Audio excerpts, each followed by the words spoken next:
chilly. Froggy out. Very foggy last 2 days. Can't rain. see the cliffs. Oh my goodness, the rain. And I love the rain. You do. And I have I'm even tempted to put my big woolly socks on because I'm kind of chilly right now. Like, feel me. Like, isn't that cold? Yeah. Of course, Kevin always runs hot, so he doesn't get cold so much. Yeah. So the shenanigans today. Oh, whatever. We could have started this like 10, 15 minutes ago. Not really, but you're exaggerating. Are you ready? I was born ready, so I don't know what the hell's the problem. You're sitting farther back than me. I think you need to come closer. There we go. Or I'll come back. See? Shenanigans. Okay, so we starting our podcast officially now today, or what? If you want, I guess. Okay, we have. So we've been up early. We have an admission. We have to take responsibility here. It's still coffee time. It is still coffee time, speaking, but today is water time. We're drinking water this morning, so salute to our Mexican friends. Because we were up early and we're doing a course. We were up very early. Like, I've been awake since 5 minutes to 5. Kevin, not too long after. I just used the time to meditate and stuff and just kind of do some focus visualization, whatever. But still. But we started the course. Early. Yeah, so we started a course. We were going to start last night, but. Yeah, we decided to start this morning because we were up so early. I had coffee while we were doing the course. So. We did. We had coffee super early today, so we apologize that we did not have our coffee going on. But that's okay. Either way, here we are. Oh, kind of along with our topic for today. We are here. But you know what? Still, we're drinking our Kangen water, which is what 9. we've been 5. drinking for 15 years. And, so we already got our coffee juice fix or whatever. Coffee juice. Coffee fix. But yeah, so. But we have these wonderful things here in Northwestern Ontario called mosquitoes. Oh, yeah. We got mosquitoes. They have this way of making things extremely challenging. So I have a theory. And I don't know if anyone has ever seen the movie Final Fantasy, that full digital cartoon about life on other planets or whatever it was. There's these aliens that it's almost like those twins in the Matrix, right? That come out of the floor, or just sort of show up. Well, anyway, these aliens or whatever these beings are in this Final Fantasy movie, just sort of come out of the ground, and there they are. So it absolutely amazes me. We are so diligent during the day. When we let the little beastie cats out, or in we and have out, to go in and out. It's the doors open like enough for the cat, and then it's closed right away. Unfortunately, one of our cats is a bit of a straggler, so he takes a little longer to get in and out. So but yeah. But anyway, we cull mosquitoes all day long. We have one of those zapper rackets. Yeah. And so 2 nights ago, we went to bed and they never stopped. It was like it was a planned military operation or a strategy, like you're playing hockey or something and you have a bench full of players and one player on the ice gets taken out, right, from an injury, you send another one, right? And then that one gets taken out and you send another one. So that's what these bugs were doing. Starting when we went to bed. And of course, my hearing for these things is super sensitive. Oh, yeah. Even though I got this massive ringing in my head, it's like Kevin can hear them.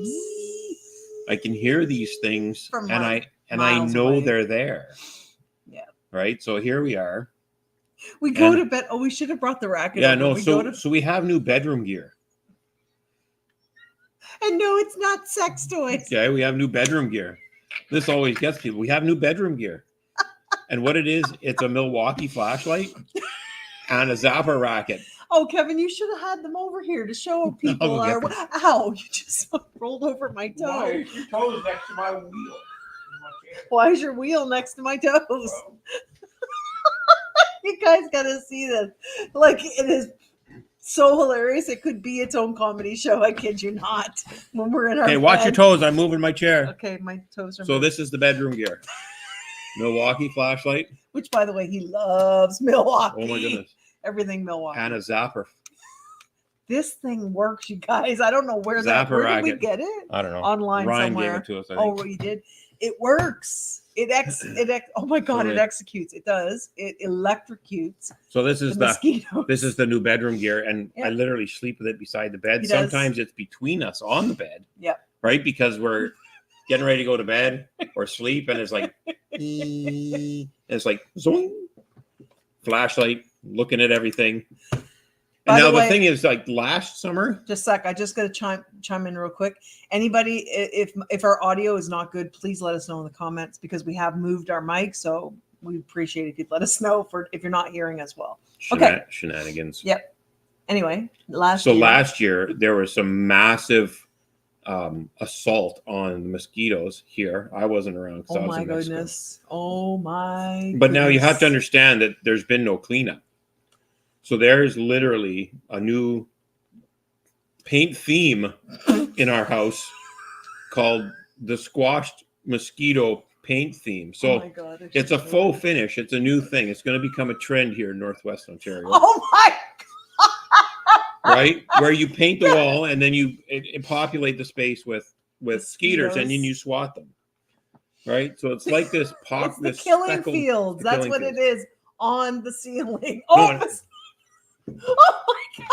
Get him. You got him. Did I? Yeah. Like, get him with my hand? I think wow, is that fast? See, this is the thing. Like, this is what we're living with here, you guys. So when they show up, no joke. They get attention. Yeah. And trust me, this is leading into our topic, by the way.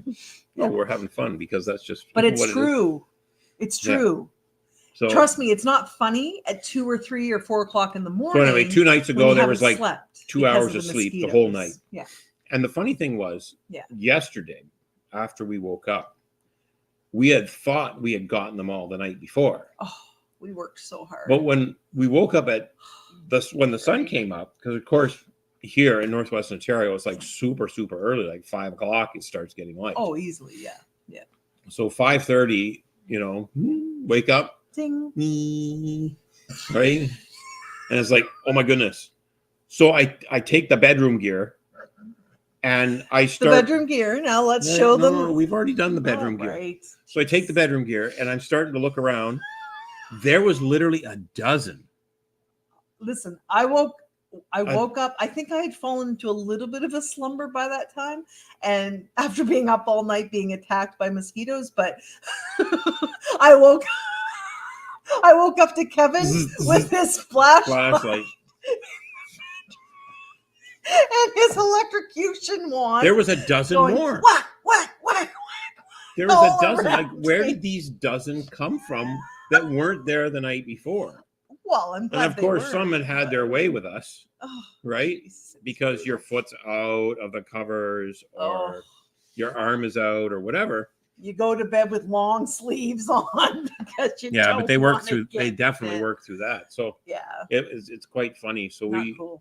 And I had to do some replacement of screens and stuff so that we can make sure that all the gaps are filled. And it's just been a brutal. It's weird, but I think what happens is they come in when they get in, right? They have a strategy of going to hide on the curtains, on the towels, on the clothes, totally in the closet. Intentional, totally pre-planned. It's super planned, right? It's completely by design. These mosquitoes are trying to destroy our lives. That's what they're trying to do.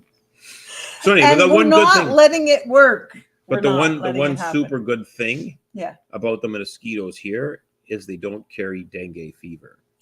Well, this is true. This is true. So this leads us into our topic. Is even less on, like, that's a minus on the fun scale. Oh, it does not. It is not fun. It's not just a 0. It's a minus on the fun scale. And yes, we have experienced this firsthand. Yeah. Dengue fever is not fun. Not fun.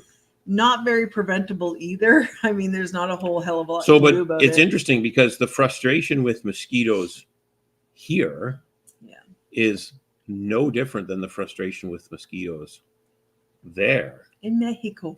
and I wonder why that is. Well, because I Why think is that? because it's a human thing. No, it's because everywhere you Everywhere you go, there you are. there you are. Was that a mosquito? I don't think so. We're a little paranoid at this point. Every time we feel anything, we're like, is it a mosquito? And then you have the phantom mosquitoes, right? Because you'll feel something on your leg. And of course, oh my God. And you'll slap yourself, even though there's nothing there. It's just funny. It's getting borderline paranoid at this point. Well, but this area right here, I mean, I guess would be the better. It's bad for skeeters. So it just is. But it's a beautiful place to be. You really still seem far away. I don't know. Should we come closer? Can you get, of course, your knees are going to buck up against that, aren't they? Unless you go a little lower in your chair. Shenanigans. Nobody cares. Okay. I know I don't. Okay. It's fine. It's all good. So anyway, there you are. Everywhere you go, there you are, including right here. Yeah. With all the setup shenanigans. Oh, kiss it. So anyway, the point of our conversation today is everywhere you go, there you are. Now you may be wondering why I put in the other title that you may have seen on social media. Is it safe to fart yet? Well, that has a story to it too. Shall we share? Well, I mean, it has to do with our travels with our kids over the years. And, we've done some pretty crazy stuff, I will say. Don't do that because that's hard on the mic. Those gastro experiences from traveling in other places? Well, lots of people get them right in their very own home. Too, but I mean, the reality is that when you're traveling, those moments where you don't know if it's safe to fart because it might produce something else. It's like, okay, so that's our little family joke. All right. Mm-hmm. We used to joke about that. Like, is it safe to fart yet? And we're planning to one day, and we'll do this. We're going to write a book about travels, family travels, not just ours, maybe other people's too. But we shared that with your parents last week, didn't we? They thought that was a great idea because they've had so many world travel experiences. Lots of international travels. We really probably should try to capture more of them, while we still have them with us. So anyway, yeah. So is it safe to fart yet? That's our little family joke that we're sharing with the world. But it has to do with travel. It does have to do with travel. And here's the thing. Okay. Why is that important? And why is that important? Why is that important, Kevin? Well, let's contemplate on this. Don't need to contemplate long because we already know why that's important. Here's the thing.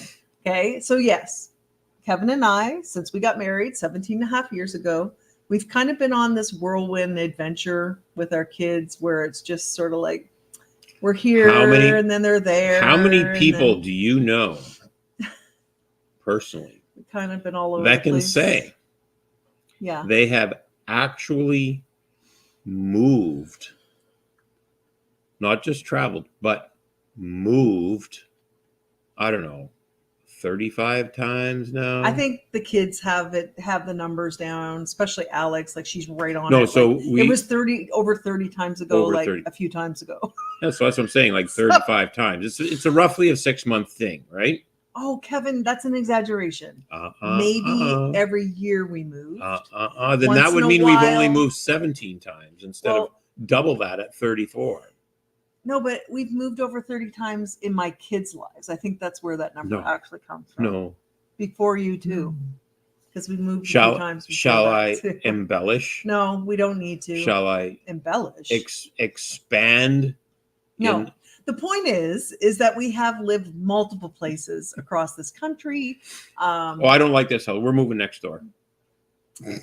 6 months ago. I will move next year. I would move I down the will street. honestly say it wasn't usually, I don't like this, we're leaving. It was usually because there Well, there's was an opportunity over there, or there was, oh, let's go there and try that place. And, you know, and it didn't usually just equate to let's just change houses in the same area. Sometimes it did. Originally it did. Sometimes. Well, it yeah, was, no, several times it did. Yeah, but most times it was, Even New oh, Brunswick. let's just pick up and move to the other side of the Of the province or the friggin' country. you know. So this is kind of So like how many people how do you we've know been. of that can say they've actually driven across the country? If you have, starters. let us know in the comments. I'm For starters, curious. and Yeah. how many on top of that can you then ask, or you may know, that have actually moved across the country, right? Moved Trailer filled, like 6 times. truck and roof 6 rack times. filled, Easy, hands down, 6 easily. times. So if you haven't driven across this country, by the way, Well, you need Canada and the United States, both beautiful, beautiful countries. Like seriously, like people need to do it. But think about moving for opportunity, Yeah. right? Because a lot of people do it. Or that place over there has this, and this. Let's go there. Yeah. Or, oh, they have this, and let's go there. Yeah. But think about this, because it doesn't matter where you go physically.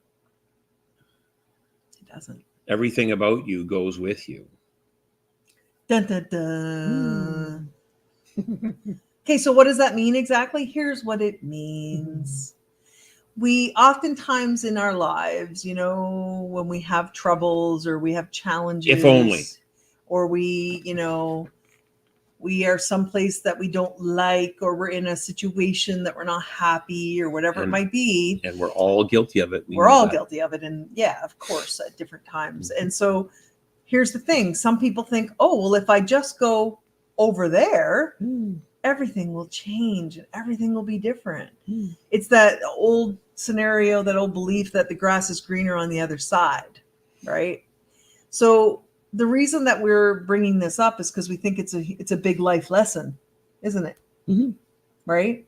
That no matter what your circumstance, no matter what your situation is, we believe, and we've learned this from experience, that you might just want to work inside first, or while you're doing this, but work on the inside before you think that jumping ship and going elsewhere is going to solve your problems or make you feel better inside, because it probably won't. And if done in a state of mind where you're very confused, or very fearful, or you're angry, or you're we'll just call it a negative emotional state of mind, then you might just not make the best decision for yourself and your the bottom line is you're bringing all your baggage with you. That's whether you like it or not. So guess what? And that's what's happening. You could live on the East Coast and move to the West Coast, and it doesn't really matter. Nope. You can change countries. Doesn't matter. All that stuff, all that baggage, all that emotional crap that you think you're getting away from, negative circumstances, whatever it might be, you're going to take it with you. Oh, there's a mosquito. Get him. Oh, I missed him. You need the gear. Get your racket going. Come on. No, it's way over there now. All that stuff. Okay. We call it, it's baggage. Of course it is. It comes right along with you. And I mean, it might be all exciting, and you make the change and you go to a new place and you explore and everything looks so great in the beginning, right? And then reality sets in. Yeah. And then you're living someplace where you still have to pay the bills, still have rent to pay, still got to go to work, still in that relationship potentially, unless you left a relationship, still surrounded by the same people. Oh, and you still got the same frame of mind, right? So eventually, at some point, you may or you may not. But we can only speak from our own experience and from working with other people that you do oftentimes get to a place, sometimes you might hit a wall, right? Yeah, you might Yep. crash. Yep. Or you may have a breakthrough, which is even better. But either way, you do eventually come to the conclusion that, oh, like I can move 30 times, but it doesn't matter because all my problems still go with me. It's Damn like the thing, like if anybody here seeing this as an employer, right? When you hire somebody, you're hiring everything about them. Everything.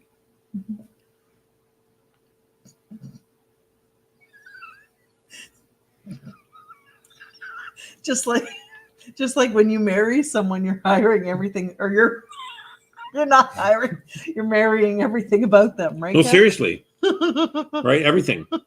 Even So- their controlling nature when it comes to Absolutely everything. trying to make You're things hiring good. You're hiring pets, Yeah. right? You're hiring relatives. You're hiring vehicles. You're hiring illness or health, regardless. You're hiring financial circumstances. Mm-hmm. You're literally hiring everything about them. So it's interesting is that it doesn't matter where they go. Oh, I'm going to go over here to this job because it's an extra $1 an hour or whatever it is. But you're moving. You're just moving all of your stuff over to that other job or whatever, other relationship, other location, right? Everything. This is kind of, and that's one example, right? But this is kind of like, this makes me think of how some people can also get themselves into situations where they think if they have an affair with somebody else because they're unhappy in their current circumstances, in their current relationship, they think if I have an affair with that person over there, that's going to change it then all. that's going to change it all. I'm going to feel better and I'm going to feel good, and not usually. So the bottom line is that the only reason that we're on this topic today is that we want to help empower people to realize that that is the truth. Yeah. And that it's important to look to get that metacognition, I guess, to think about what you're thinking about. Yeah. In an effort to potentially uncover something about yourself that you may not be aware of. Well, and the other thing too, what I would say add to that is that, because we have moved lots, right? And we have traveled lots, and we've shared a lot of that, or I have anyway, on social media. Don't do that because that picks up on the mic and it makes a big loud sound. Anything else you don't want me to do? Yeah. Kevin, you say that like shenanigans. You say that with like speak disdain. louder. The mic. Speak louder. Oh, stop. Anyway, the mic's not sensitive enough to hear the cat crying at the door over there. Shh. Anyway, cheapers. So anyway, we've shared a lot of these adventures, we'll say, life adventures, travel adventures on social media. And I know that, people have been like, wow, you're so lucky. You're in India. Wow, you're so lucky. You're living in Mexico. Wow, you're so lucky. You're in Victoria. You're living in Vancouver. Where else have we lived? Oh, Denny Island, Central Coast of BC. New Brunswick, wherever, the thing is that people just go, wow. And we did too, right? But everywhere you go, it's not just even where there you are, which is really just you, right? But also there's ups and downs, and there's challenges, and there's different things you love about a place and different things you hate about a place, wherever you are. Like, believe it or not, guys, even in Mexico, it's not just rainbows and lollipops and tropical beaches and palm trees and beach umbrellas. Because a lot of people assumed, right, when they heard we were in Mexico, that it was, you're living at the beach. You're living, wow. No. It's like, no, there's other parts of Mexico too, besides those resorty areas along the coast. And but the neat thing is, here's the same. But here's the thing. I mean, one of the other coffee times we talked about perceptions. Yeah. Right? Because you're taking your perceptions with you. Totally. 100%, because that's part of you. Yeah. So your perceptions are creating the reality that you experience in that new place, Yeah. in that new relationship, in that new job, in that whatever it is. Yeah. So the point is that your perceptions are going to I see a create. mosquito. Oh, you get them? Where's the No. gear? I don't know where it went. Oh. It's around my head. Oh, there it is. There it is. Look. Ah! It's gonna get me, Kevin. Well, this is where the juice is, isn't it? Right here in front of this camera. Well, I'm sure it likes my juice, but Well, I don't want it maybe, to take it. maybe right what I'll now. do is I'll have the gear ready. So Yeah. if he passes in front of the screen, I'll Yeah, be able to demonstrate the effectiveness of the gear. Yeah. But the thing is that when it doesn't matter where you go, your perceptions go with you. Yeah. So if you have it's no different than people learning that we were in Mexico or in India or East West Coast. All great experiences, by the way. No, but people right? say, "Oh, you must be." You know, it's like the Mexico thing. You're at the beach. Everyone has a perception that Mexico is the beach. Yeah. Right, and it's not. No. So it just depends on where you are. That changes your or alternatively physical experience. We also experienced people thinking, "Oh my goodness, you must be so scared. Like that's narco stuff, like everything, cartels, cartels, blah, blah, blah. and you're gonna you gotta be so careful. As soon as people knew really that we were going to Mexico, they started sending friggin' articles, right, of some tourists getting killed by the cartels, and I'm like, we even got that right before we came back up, like drove back. Yeah. It was like, oh, be careful. Canadian got killed at a gas station in Mexico the other day or something like that. And whether that was true or not, and if it came through the mainstream channels, I would highly doubt it because, there's even an effort to try and deter people. No, there's trying to program perceptions that this place or that place or whatever is extremely dangerous and bad, and don't go there, to drop the idea of people wanting to leave where they are. Yeah. So, I mean, there is that potential nefarious agenda because they don't want us traveling, and that's another rabbit hole altogether. Yeah, we don't even have to go into that today. But the point is that you get what you focus on too, right? You do. And that's why we always tell people, no matter where we've gone, have we had our challenges in those places? Sure. Absolutely. Have we had some experiences that some may perceive as bad or whatever? But we have always found, because this is our baseline experience, this is our baseline perception. We've always found great people. We found amazing people. Yeah. People that usually cry when we leave because of the deep relationships that we end up creating with folks. Not that we want to make people cry, but wow, does it ever feel it's an nice, emotional connection, right? That they care about you that much. And or they wake up at 5 a.m. because they want to see you off when you're leaving super early, or whatever it may be. I mean, we've definitely had those experiences for sure.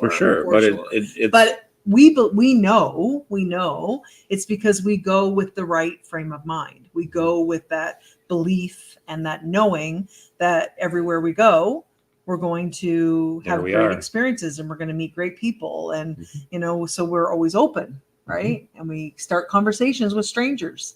Yeah. Things like that. We say hi to people.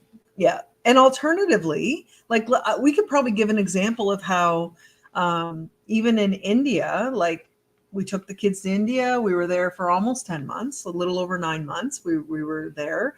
And after being there in the first, say, few days or whatever, we were like a 5-minute walk through the jungle to the beach in South Goa, India, and the kids were still, well, they didn't have phones. They didn't have phones, really, so it's kind of funny. They were on the computer and they were like trying to like get on the internet, and they still were, doing those things even in India, right? Even at the beach. So the funny thing is that at the time, that particular experience at the front end of the India trip, we ended up being on the beach for 7 weeks because that's, it was part of the family dream 6 years prior to spend Christmas and New Year's at the beach in India because I had talked about it so much.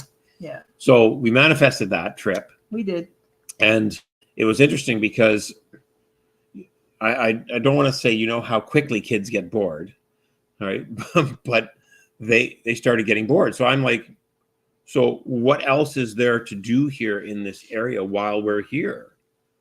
Because right now I'm quite okay, you know, hanging out and Just going to the being. beach and having, Reading you a know, book, a kingfisher and watching and reading a book and talking to some people and having banoffee pie, and we're playing Settlers. Oh, Kevin, banoffee pie. I forgot about banoffee We're playing pie. Settlers at the German bakery that's run by Nepalese people. And they got such a kick out of our family, and they were just like, But- we but come this in with is- our board But game. 7 weeks we were there, and Yeah. you know, just about daily we were down to the beach to claim a spot, and it wasn't super populated. No, because it Right, was a we would less, have a couple less of- developed tourist destination. We'd have a couple of, you know, I want to say beachfront restaurants that we got to know the owners of, Yeah. that we would sort of hang out.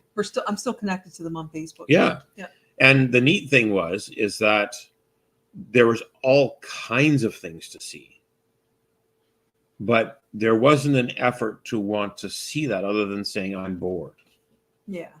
Right. So, I mean, when I heard this, it kind of, It took Kevin into a lesson, right, on perception. right. Right. And it honestly bugged me, because here we are having this great experience. Thousands of kilometers away on the other from side home. of the world. And it was, Yeah. I'm fucking bored. I'm bored. Teenagers, right? You know? Like, honestly. So anyway, so it was up to me then to play tour guide and find places Yeah. for us to go and see that wasn't at the beach. We were trying to teach the kids initiative, and this is something we've done throughout Mm-hmm. their oh my God, I almost said their education, but throughout their youth experience living with these two crazy people right here. But we would try to encourage them A little bit of resilience, you know, Yeah. a little bit of to take initiative, to find just their own things to do, or to occupy themselves without feeling like they need to have Mhm. entertainment or whatever. But when you're open, this is what happens, Yeah. is that things start showing up in your world that you need to start taking a notice of. Yeah. So we connected with a guy, his name was Pad, Mhm. who was a stock trader from Mumbai that had had enough of the rat race in Mumbai. And he moved to Chowdy, where we ended up being for that 7 weeks. And, you know, he spoke English, played the guitar, loved to drink. And we had lots of great evenings with him and playing the guitar and whatever. Yeah. But when we asked him why he chose that spot, he said, because before I came down, I did some research and digging and learning about the area, and there is so much to see here. And it's like, What? well, Tell us. like, Not necessarily things you're going to find online, and definitely didn't find. no. And online. I've mentioned this before on Yeah. another coffee time, but Yeah. we had the opportunity because we were open to listening and learning. We went on a day adventure. Yeah. We hired a Jeep Out and to the and middle of had no nowhere. fucking clue where we were going. Yeah. We just knew generally we had to be on this highway when we drive an hour and a half off of this highway on that highway. And We could have ended up Anywhere. in a bad situation now that you look back on it. It wouldn't have been bad. It was just we didn't know where we were going. It was an adventure, Yeah. Harry. It's an adventure, Harry. Yeah. So we actually had the privilege now of standing on this rock ledge next to this jungle stream. Yeah. With, I guess, between 300 and 400 ancient rock carvings depicting everything from animals to labyrinths to, I don't know, just geometric shapes and things Yeah. like that were Yeah. estimated by the Indian Archaeological Society between 15 and 20,000 years old. Yeah. So just think about the privilege of being able to be there, because the only signs that were indicating that it wasn't like a tourist place, Not at all. because we weren't in tourist There area. was this tiny little wood sign on off the beaten the path. side of the road with an arrow pointing Yeah. into the woods Yeah. or the jungle. I don't And- remember what it said though. What it was just like No, just Archaeological Society of India site with an arrow. Right.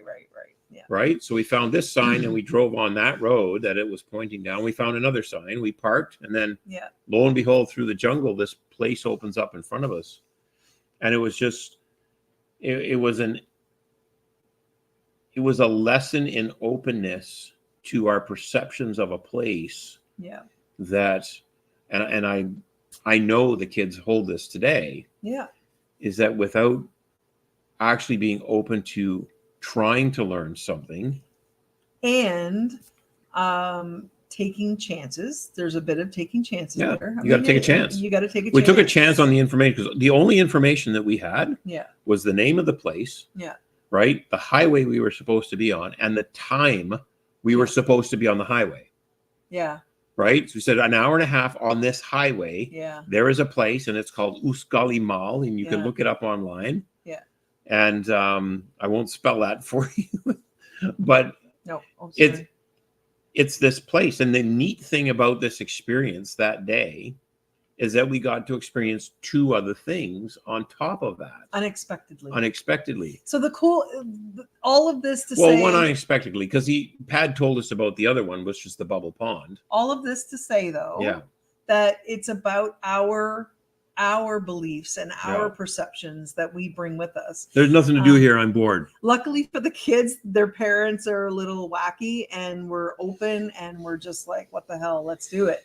Fucking drag their asses all across the country and all across the world just to say I'm bored. That's probably I don't fucking think so. They're all so keen at this point in their lives in their 20s to just stay put where they are for a long time because, we've done that. But the truth of the matter is, I mean, this is just us being completely honest. We weren't different no matter where we went, and you could perceive that as like good or bad, right? But I mean, we are who we are, and everywhere we went, that's what we experienced based on who we are, including our unconscious beliefs and limitations that did show up. Definitely did show up because guess what? We project that out, right? For sure. We project that into the field and then life just kind of shows us, right? Just a reflection. That which maybe ain't working for us or that pattern, right? That keeps showing up no matter where you go, the patterns show up and we've seen it time and again. And I mean, I bet you anything, and we have had this experience actually. We don't have any comments. Because this isn't showing all the comments for every place that we're streaming. It's not showing any. No, I know. And maybe people aren't commenting, but they will be because when I go on Facebook, I'll see that people comment. I don't know. I don't know why StreamYard doesn't show all that. I'm not sure. Yeah, I could check my phone. Yeah. So anyway, the point is that we are who we are, and no matter where we are, right? And even people that we've met that have taken off to live in these different places, say like India or in like Goa or Mexico or wherever, as much as it's a new experience and it does bring it brings a whole new world of adventure and it gives you different opportunities to grow, which is awesome. That's great. If you're open to it. If you're open. And ultimately, we have talked to people who went to different places believing that everything was going to be so much better. It's going to be so. No. And it wasn't. No, and it just is. Yeah. Right. So the point to this entire discussion is that. What is the point to this entire the entire discussion is about, it's not about it being over there. It's not about it being if only. If only I was over there. If only I had fill in the blank. If only I made this much money. If only, then, and it's always an idea of looking outside yourself for the solutions. Yeah. That already exist inside. Yeah. So like we started a course today with Greg Braden and Nassim Hairmine. Highly recommend Greg Braden and Nassim. So if there's anything. That's a story. Isn't it? That's a story of our adventures. This is a story of openness. Yeah. We'll just tell part of it. But yeah. So okay, let me tell the story. All right. So I'll be honest with you. She's the connector. Yeah. Okay. A lot of times wherever we've gone, right? I've been off, doing work and stuff like that. Yeah. right? And then, but and I'm networking. And she's connecting with networking, people, connecting. So building relationships. the folks that we have met, over our travels, you can just pat me on the back right there, would seriously blow your mind. Right? It would just, it's like, oh, you saw them in a movie? Oh, we may have met them. Oh, yeah, like, they were featured in a documentary. Well, we may have met them too. Yeah, or that hugely popular series on Netflix. Yeah, that actor was playing with our dog in Vancouver. You know, like, and we're not saying this to brag. Honestly, no, but it's a testament to the openness and willingness to connect with people in a different way. Yeah, and it's right. Doesn't just hey, hi. So can I have your autograph? No. So here's one thing you can learn about me if you haven't figured it out already, and that is that I'm not shy, right? And I'm not afraid to reach out to these people. Like, I don't get this like sort of superiority or inferiority complex being around people who are, say, a celebrity or someone who's a world-renowned expert, or, you know, fill in the blank. Like, I don't feel littler than them, so it doesn't bother me to reach out to them. Like, I have literally reached out to, I can tell you right now, I've talked to the singer Jewel. I've talked to her over email directly. She and I've got her email. The creator of the movies The Matrix and Jupiter Ascending, and what else have the Wachowskis? Sense8. They did the Sense8 series. Like, we met the creator of that. Lana Wachowski it is now, but it was a different name before. But anyway, it doesn't matter. We met him, Mr. Wachowski. We met Miss. Oh, anyway. I'm confused. We have a picture with them, and it was actually in the paper in Vancouver. I just rediscovered the other day. I totally forgot I was in the paper with Lana Wachowski. But anyway, so we met them, and we've met people featured in the movie The Secret, and when we were at the event where we met the Lana Wachowski, the actors were there too from Sense8, right? So we got to meet. I'm trying to think of his name, but he was one of the main actors in the show Sense8, and we have a picture of him playing with our dog Lucy. He played the cop. He played the cop. That's right. Yeah. But anyway, so careful. No, I'm going to get him. And so this is leading to another story. And that is that I connected with a lot of people who I also discovered were crossing the country, whether it be on tours for music, like playing their music, or tours for showing like screenings, speaking events, whatever it was, educational events. I would just reach out to the people who were leading those and just say, hey, we're here. You want to come here? We'll host you. I don't know how, but we'll figure it out. We'll find a venue. We'll do whatever, It still goes on to this day. Still goes on to this day. We have one coming up at the end of June, by the way, now, because I reached out to a guy the other day who's crossing the country, sharing his documentary. So, I mean, this is just the kind of people that we are, right? Mm-hmm. This is just who I am, right? So one of the times that we did this, we connected with a group who was traveling across Canada. The Disclosure Tour in 2014. Chris Rusak and David Whitehead. Right? Who had venues planned across the country with all kinds of different speakers. And then we were like, hello, we're in Thunder Bay. Hello, anyone stopping here? So we did. We hosted them. And that included like Michael Tellinger. Richard Dolan. Yeah, Michael Tellinger, you may know. He was part of the Ubuntu movement years ago. Richard Dolan, he's an extraterrestrial researcher and author. Paul Hellyer, who used to be the Defense Minister of Canada and Prime Minister for a short time. We met him. And in that, we also met Nassim Haramein. And because that was when we were in Victoria, and we were part of helping to facilitate that event out there, and got to hang out with him after the event. What a cool guy, by the way. He's like a genius, brilliant physicist that used to be a professional skier and whistler. And taught climbing in Squamish. I don't know if he taught. Did he actually teach it? Yeah. But he was a professional skier and whistler. That's how we connected, because I was a climber too. So we got talking with him and had a great experience with him. Like, super cool guy. Mm-hmm. And then you see him now, like, he's featured everywhere in documentaries, and he's like all over the place. He and Greg Braden are really close friends. And so our lives have been, a whirlwind of excitement. They have. Really? But again, it's because I'm open. We're both open, and I'm not afraid to connect with people. So by doing that, you would be surprised, you guys. You really would be surprised. You do not have to be some big high level player in the industry or in the world or online or whatever in order to connect with these people. You just, first of all, you got to believe in yourself. But the thing is, it's not about these people. It's connecting with anybody. Well, and you know what I mean. Because the cool thing is that, and this has been the very interesting thing about connections and connecting with people. If you just are open to connecting with people, it brings humanity back to humanity, right? Because that's what we need to do, is we need to keep connecting. Yeah. And you honestly have no idea whether or not the person you connect with today is going to be instrumental in helping you do something further down in the future that you're not aware of. That's right. So this comes down to mindset. It comes down to openness. It comes down to wanting to know about other people.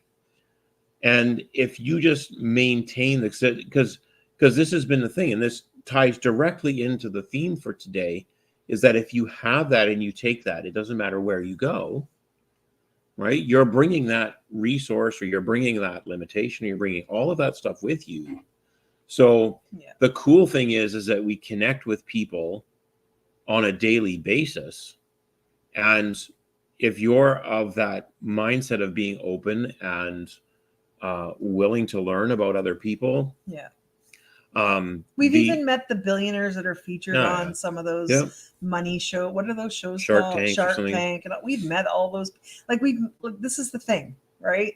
They are not untouchable, right? They're just people, just like us, right? They are. But it's about connection. It's about connecting, and this is what is so desperately trying to be destroyed now. Yeah. Right, in our society, is this connection, is interpersonal connection, this human to human connection. And I think we've all fallen prey to that. Actually, we have, because we spend most of our time online now, and most of our communications are from flat screen to flat screen. And this is about bringing people together. Yeah. Right, versus keeping people apart. Well, and this is what we're also realizing too, all these years later, right? Reflecting, right, and being in different circumstances now, and by the way, we are constantly working on ourselves. So just so you know, we are far from perfect. However, I will say that with everything that we're learning, that we actually are all perfect at an energetic level. We just need to activate and connect and, rediscover. But anyway, the thing is that just lost my thought. Just a sec. You lost a neuron, but it'll come back. That's a Bruce Lipton thing. I love it. It's just so perfect. Bruce, we have not met yet personally, but we will, I expect. I expect that that's coming. Lost a neuron, but it'll come back. Oh, shit. I distracted you too much. You did. Damn it. What was I going to say? Anyway, any holiday hoozles, as I've been known to say. The thing is, though, is that I think it's important for us to all kind of just understand that we're human. We have our stuff, we have our stuff, right? And we usually carry it around in that big backpack. There's a mosquito. We carry it around in that big backpack called life and experience, and we take it with us everywhere we go. So that's just a fact of the matter, right? It is. It's a fact of the matter. Now, here's the cool part to that, and this is what I consider to be a solution, right? Which is a global solution, actually, to a lot of global issues, you may say, but it's all being done right here with you, right in yourself.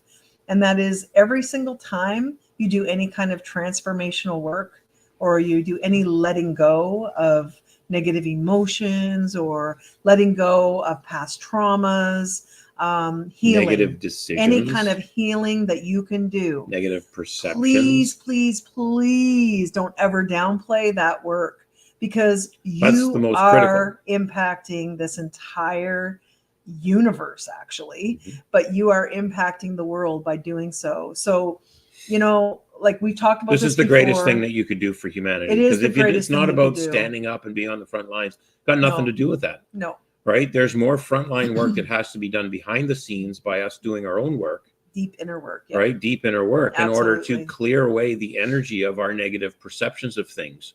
Yeah. And I'll be honest with you, reconnecting with Greg Braden's work, because I was looking at Greg Braden many years ago, like he was part of my wheelhouse back then. And I've just kind of reconnected with his work again in recent weeks, months. But and Nassim's work too, because it's all the same. It's all in there, and it's it's proving each other's concepts. It is. But when we look at things, yeah, right, from a historical perspective, why are there books that we're not allowed to read? Or science experiments, like huge, like life transforming experiments that just kind of get shoved in the back. Obscure manuals. Medical journals or science manuals that just kind of just get pushed to the back. It's like, oh, well, that was just like the most amazing discovery because we don't need that perspective ever. But we can't go there, because guess what? It's gonna force us to have to review our worldviews, maybe change our beliefs, and maybe even rewrite some books and some science and maybe some math, and like everything. Yeah. So this is the thing, right?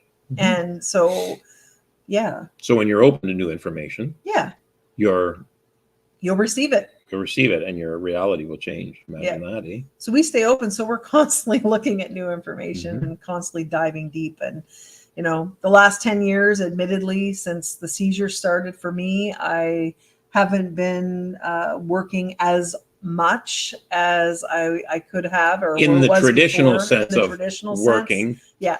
But I've definitely done deep dives on lots of topics and huge research on, oh my gosh, everything from quantum physics to the carnivore diet. I mean, there's just been so much that I've taken in, and I'm still working on getting my recall to be optimized so that it's not such an issue for me to recall things. But yeah, so I mean, your recall's perfect. Yeah, so I'm a whole boatload of information, there's no question, but really information is just information, right, until you integrate it, and then implement it in your life. If it's something that you want to be doing. So that's what we're working on now, is taking more action, and it's just very interesting to us that a lot of these connections that we have made over the years in we're seeing now how the dots are connecting, right? And all these different experiences and these people that we've come into contact with, we're seeing how all of these pieces, they're all just pieces of a larger puzzle. And things just make so much sense now. Things are making so much more sense, aren't they? Yeah. And it's fun. Yeah, right? It's kind of cool, actually. It is cool. Neat. Because you didn't know that talking to this person, right? And they said, you need to talk to my friend so-and-so. So you talk to so-and-so, and they say, you need to talk to this person. And then when you talk to that person then ultimately leads to this person. Yeah. Right. And then now you're helping this person do something. Yeah. And then, that stops doing what it's doing. Yeah. And then several years later, like 4 years later, it's like, there's that person again.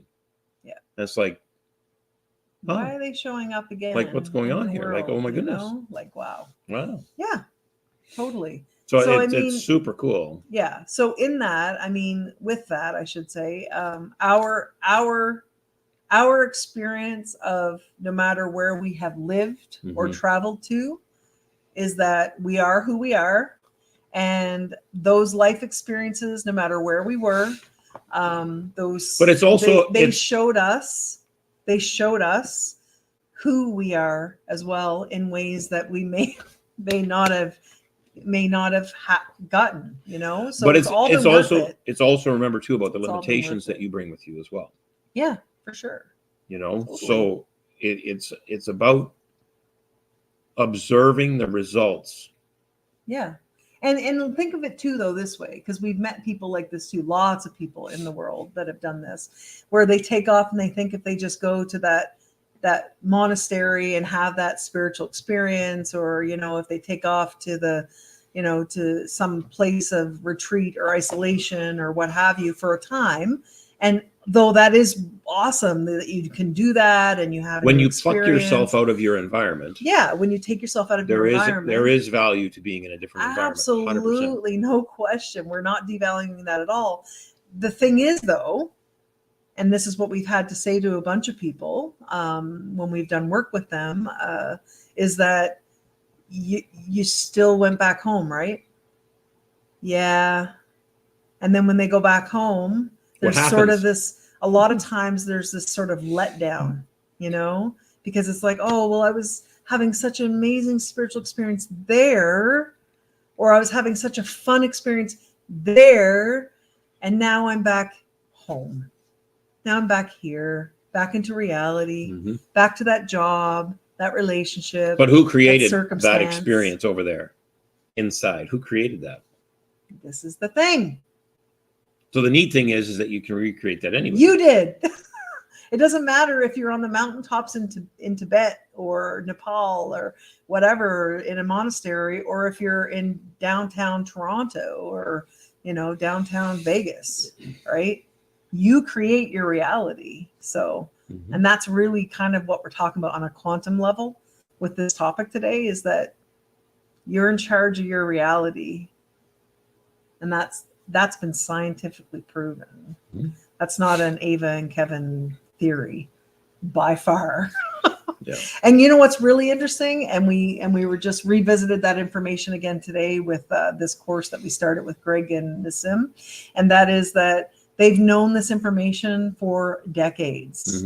Right? They did these experiments decades ago to prove this, and they just haven't fully, the science world hasn't fully embraced it enough to make it super mainstream, although things seem to be changing, and Greg and Nassim are really coming out hard and making sure people know this. And you know what? Kudos to them, right? Kudos to them, because they feel a deep sense of responsibility to humanity. Right, but this is not co-opted science, right? No, the thing is that science needed to be the free side of exploration, not the co-opted side where it says, this is the result I want. I'm paying you for the research. Do the research that gives me that result. Yeah. Right? This needs to be, here's a question. Let's investigate it. And whatever answer we get out of our investigation, that's what it is. That's what we're going to go with. But when you're funded by these investors that are, or funded by these corporations that are just trying that have an agenda, by agenda, that's right. And you know, they want what they want out of it, then that's kind of like scientists are kind of stuck in that paradigm, right? Because if you don't do what we say, we're not funding you next year. Yeah. So Nassim is very fortunate that he hasn't had to deal with that, because he's been independently funded, however that's happened.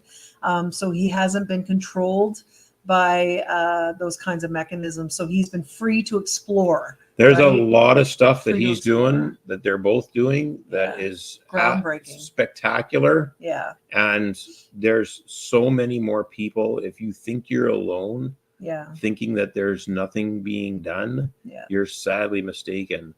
Again, we only need the square root of 1% of a population that wants and thinks and wants to put their energy into something different in order to actually physically change the matter of the field and matter of energy and everything. Yeah. So it's been, if you need the scientific proof, it's there. Yeah.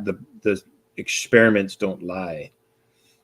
Yeah. Right. So people lie, but the experiments don't lie. So the amount of people we actually need in order to create this new world and actually get rid of the evil that's been controlling it for centuries or millennia potentially is very, very small. So I know that there's a lot of people out there, and it's unfortunate that we continue to run across people who say, "Oh, I didn't know," and well, you didn't know because they didn't want you to know. Yeah. Right? Conveniently didn't want you to know because they're censoring and shadow banning and all that other shit. But then here's the thing. This is where self-responsibility comes in. Once you know, that's right. Right? Once you know, it's up to you to embrace that knowing and do something with it and not pretend you don't know. Because if you choose to crawl back underneath that if you shell, choose to go back in the fucking cave, yeah, if you choose to go back in that and watch the shadows on the wall, yeah, then that's you making that conscious choice to do it, and you can't blame that on being a victim of mind manipulation or any of that once you know the truth. So that's kind of where, because for humanity we're at. The door to the prison cell is open. It's wide open. Yeah. It's literally wide open. You just have to walk through the door. It's not just closed and not locked. It's wide open. Yeah. Right? Yeah. And it's up for us to believe that we are free in ourselves, in our minds, in our state of being. To feel in our world, we have to feel that first. Freedom. And we had this conversation with a friend recently, and then this is how we're going to end this episode. But that is that, you know, and you know what? If any of you saw The Secret, that's been a long time ago now, like 15, 16, 17 years, whatever. It's been a long time ago now since it came out.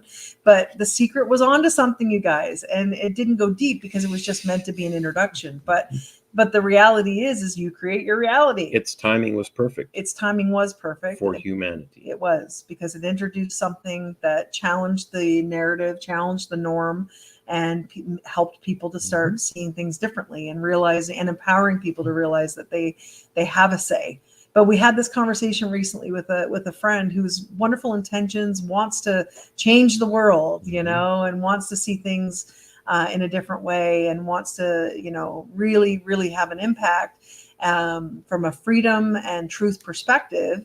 And that's all great. It really is. However, if you're filled up inside with anger and rage or anxiety about what they are going to plan to do to us. Yeah. Like if you're coming from that state, trust me, I will tell you, and this has been proven, and we just got to see those, got reacquainted with those experiments again this morning in this course we're doing. But it's been proven that if you do that, if you come from that, if you project all of that emotion, we'll call it negative emotion, out into the field, into your field, then you are impacting the field in the same way. You're going to get that kind of result from that state of mind. So we have to feel it. That's one thing the law of attraction did really well, is they told people you have to feel it like it's already happened. And that's where we need to get. Not praying for, I hope this happens, praying that please make that happen. Or, you know, and be like, oh, I hope they're safe when they're on their trip. And oh, like that's coming from it's coming from a state of fear. And that's defeating the purpose of what you're trying to do when you are praying, right? The thing is, though, Mosquito. You get them? I think so. Yeah. The thing is that do that exercise. Yeah. But pay very close attention to the little voice that's going on, right, in your head. Yeah. That says whether you actually truly believe it or not. Because if you want to be free on the outside, right, you want to have your freedom of expression, freedom of movement. But when you say, when you feel that freedom, think about what you're truly thinking about. Because if you have a voice in the back of your head that says, I don't really fucking believe that. Yeah, I doubt it. Or I doubt it. I highly doubt that. I don't know how that's going to happen. They're going to win, and they always win. And, you know, they're still chemtrailing us, and they're still like planning to disease X and Yeah. Right? Yeah. This is the problem. Yeah. The problem is our belief in that. And what are we focusing on? Right? So we're creating scenarios where we're trying to move away from what we don't want. So let's put this into something like a nice, neat little ending for people, neat little package of what a person can do, right? What an individual can do. And that is this. You want chemtrails gone? Very noble. Like we agree with you, Oh, yeah, right? Like for no sure. question. But you want chemtrails gone and you're super passionate about it, then close your damn eyes and focus a world without them. Focus on a world without them, right? First. And then feel that feeling inside of what that would feel like to look up and see those blue skies, maybe with a few puffy clouds, white clouds like we used to see when we were kids, right? Mhm. Like really truly get into that moment, feel it in yourself, right? As so that it can then be expressed in the field, In reality. and in reality. So you want that. That's a good exercise, you know. So Greg Braden actually tells a story about his experience with a Native American shaman, right? Okay, medicine man, where the area that they were in northern New Mexico was completely drought stricken. And the medicine man said, "You want to come with me? I'm going to, go up and do a ceremony." And so they drove and drove and drove, and to come to this place where this ancient ring of rocks was clearly a sacred site for them. And I think it literally hadn't rained in months. Yeah, a long time. Long time. Right. So it was a desperate situation. Anyway, the medicine man went into the circle and gave thanks to the four directions and all that sort of stuff. And then he stood there for moments, just a few moments, and turned around and said, "Okay, let's go get something to eat." Right. And Greg's like, "What are you done?" Like, "Oh yeah, finished." The next day it rained. Right. And he said, well, what on earth did you do? And there's no, other than circumstantially connected between that event and the fact that it rained the next day, right? There's nothing to say that the two are connected. However, the process that this fellow went through was very simple. And that was as I stood there and I felt the rain on my face. Yeah. And I felt what it was like to feel the rain and the water dripping over me. Right? So he put that experience out into the field and the field responded. Yeah. Just like that. So guys, you're doing it every single day. Ooh, there's our electrocution tool right there in action. But so we're doing this every single day, every minute of the day. We are creating our own reality by what we're focusing on. So please be mindful of what you're focusing on. Yeah. And if you're staying stuck in the weeds of what the mainstream is telling you, right? Like, think about this from another perspective, is that we as humans are powerful manifestors and creators. Unbelievably powerful. It's like we're superhuman, really. Right? We all know who they are. Yeah. Aren't. No. They need us in order to create the world they are envisioning for themselves, with or without us. Right? But they need us to do the creating because they don't have the creative power to do that. And how do they do that? By manipulating our minds, right, to believe, and because they know that if we can keep humanity in fear because of chemtrails and climate change and pandemic number 20 and so many et cetera, et cetera, et cetera, because of all these things, so many people in the world, have resigned themselves to the fact there is no future. Right. And what's the point? And so guess what they're going to get? So we have to be active participants. We do. Active participants. Yeah. Right. So we already are participants, but we have to be active, conscious. Active in the change. Yes. Right. That we want to see. So like, feel something different, but check in with yourself as to whether or not you truly believe it. Because if you don't truly believe what you're desiring for change, I'm going to bet there's probably a negative emotion or a limiting decision in there that says, I'm not worthy. I can't have what I want. I don't love myself enough to have what I want. Yeah. Fill in the blank, right? You come up with the language. They're pretty deep. They're deep. Right? So incidentally enough, yesterday, So part of this information that we've learned from We're supposed to be like closing it yeah, off yeah, here. soon enough. It's All right. yeah, soon enough. But Kevin's on a roll. no, but yes, like over the last month or so, we've been watching some of the, I want to say, forbidden topics, right? That they've said you can't read that book, right? Yeah. And it's like, take a hike. Yeah, whatever. I mean, the secrets under the Vatican are probably just insane, right? Oh. About our true history, etc. Anyway, There's so much hidden. so it is come to pass, or it's come to our awareness that there's now evidence out there, actual evidence, scientific, geological, etc., to show that humanity, as we know it, like men and women, have been on this planet for a very long time. And if it ain't 200,000 or 300,000, it's a long time. Yeah. But there's also evidence to show that way back at the beginning, there was an interaction with different races, whether they were from or of this earth or not. And it was also that's a whole other topic. That's a whole other topic. But get into today. But think about this, right? Because I mentioned this the last couple of times, couple of shows back, about the human condition.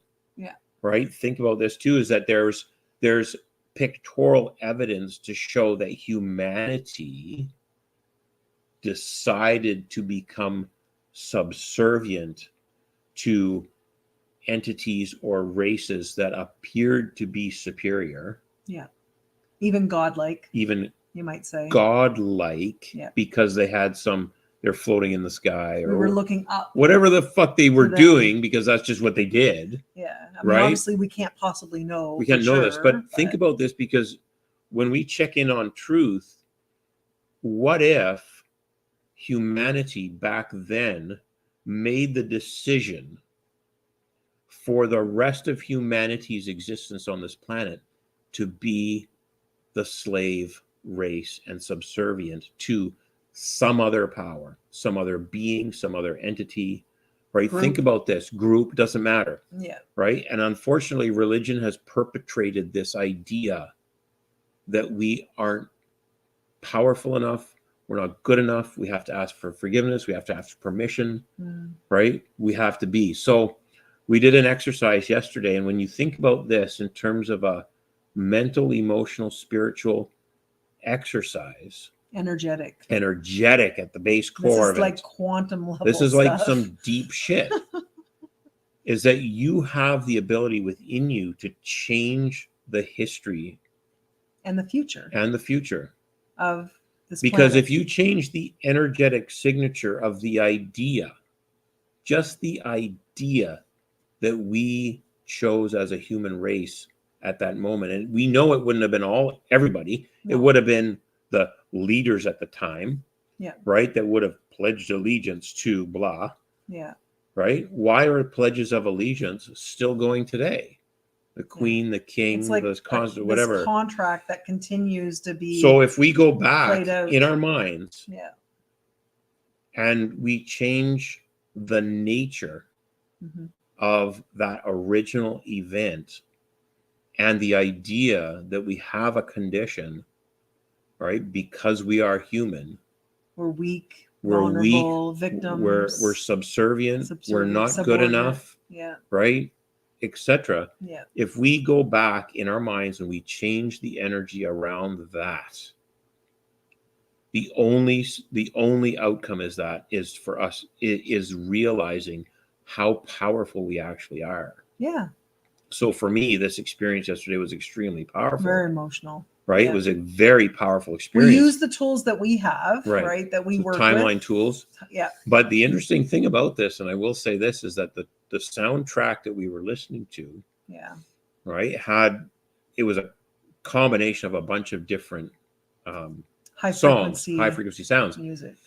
But in the moment in my mind when I was I was drawing the line in the sand for humanity, that no, this is not the direction we're going in. We are of similar power. We are equal. The music that was being played was it was like spaceships or this massive energy shield or exchange that was going on. It was uncanny, really. It was. And the music was actually called Surrender. Yeah. Yeah. But in that moment and that experience for me, I was drawing the line for humanity to say no. If you want to come to this planet and interact with us, it has to be in terms of cooperation and come from love. And come from love. It No cannot other come choice. from wanting to dominate, control, yeah, or pillage, yeah, or rape the earth, anything like that. Yeah. It has to be in terms of cooperation. Yeah. So that for me, that was a super powerful experience. And what's interesting about that? Oh, sorry, I'll let you finish. No, but the point is that we changed this in ourselves. We did. So Kevin was on one coach, I was on the other, and we were, because we're obviously very experienced at this, using this tool. We went back and we did this work at that time. Okay. Yeah. And we're really running over time. So we're going to make this. What really does that quick. even mean? Well, that's a shenanigan right there. It's just, we're saying what we need to say. Anyway, the cool thing is, because we share during and after, and that is that we were having the similar experiences. Okay. I, in my mind, was seeing myself standing with the group of humans, looking at these other beings that were, basically cutting a deal with us, really, is kind of what happened. And humanity agreed. So we agreed to be subservient, to be, at that time. at the time, to, we committed to that role of being, subordinate, less than these entities, whomever they are. And so I pictured it very similar, where we as humans were like, we put our hands up and it was like, no, we drew the line. We sent them energy and went, no, this is our line in the sand. This is our boundary. So Kevin was having that similar experience, and so was I. We weren't talking about it at the moment, in the moment, but we were having very similar experiences. And it was just really cool, right? How we both had that, and we both were crying, because it was deeply emotional. It truly, truly was. And we know in our hearts that we helped to plant that seed and shift the field. Because the reality now is that's done. It's all the reality now is the field knows what to give us. Now we're getting too far into educating, and we're not that's part of our training. And the cool thing about my experience was that I shifted the narrative with regards to the concept of the human condition. Right. This isn't a condition. Being human is not a condition. No. We have human experiences. It's about the human experience. Yeah. That's the true language that needs to accompany our existence on this planet. Yeah. Right? We do not have a condition. No. And it's not called human. So just by going back to that experience, hundreds of thousands of years ago, when this seemed to have happened, whether it's true or not doesn't matter, honestly. Doesn't matter. It's whether or not we perceive it as truth, right? Which has an effect. So we know that by going back to that time, that it's impacting everything from then to now, and it is now. Okay. And that's why these experiments that were done back in the 90s actually have already proven all this, this is real. So that's really, really cool. And we feel really good about it. And these are things you guys can do too. This is all you can do. You don't fun times. Yeah. Don't wait, stop waiting. And this is, use your mind. Maybe we'll work on our website. It's called the Heavy Shit Club. We have threatened for years to start this so many websites. It's called the Heavy Shit God. Club. If people want to join the Heavy Shit Club, right, this would be it. You're open to it for sure. Oh my God, we're just giving everything away today. Okay, enough. Anyway, is it safe to fart yet? It is safe to fart in this moment right now. Yes, it is. But there were moments in the past when it was not. Yeah, for sure. But you know what? That's okay, because everywhere you go, there you are. And one of the things you got to do, no matter where you go, no matter where you are, is poop. Yeah. It's just whether or not it's through the eye of a needle at 100 yards. Oh my God. Okay, enough. Okay, that is enough. We've been an hour We've and 20 probably minutes. bored you to death, right? Yeah, we're sorry. But I hope one thing that you do get from it is that we're super passionate about this, and we just want to do our part. We really want to just do our part. Humanity. Yeah. Oh no, here we go, Kevin. No, humanity has to come together. We do. We have to come together. We do. Yeah. And we have to do this work and put our fucking egos aside. Because we're all connected. And our limitations at an energetic aside. level, whether we like it or not. That's right. We have to. Yeah. Have to. Modal operator of necessity. Have to. And on that happy note.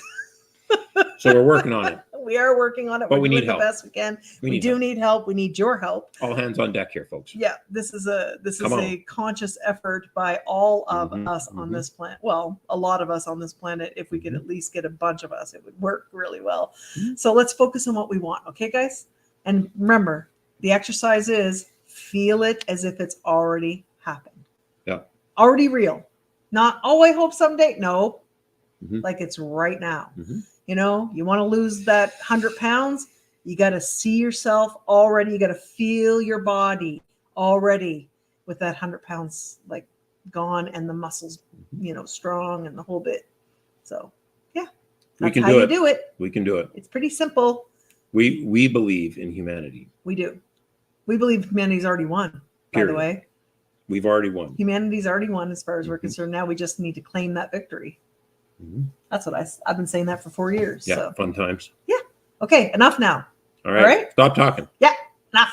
So we'll be back we're going to do Thursday? Yeah. Why not? Okay, Thursday morning, coffee time with Kev and Ava. This time we'll make sure 15. we have coffee. We will have coffee and yeah. Even if it's a second coffee. Well. Yes. I'll stick to water. Thank you. Okay. TTFN. Thank you everyone for watching. I see here when I look on my phone that there were a bunch of people that we'll try and sort that out. It's not showing up on the side. We're still learning. We're still learning, you guys. Just be patient with us, okay? We're not techies. What are we?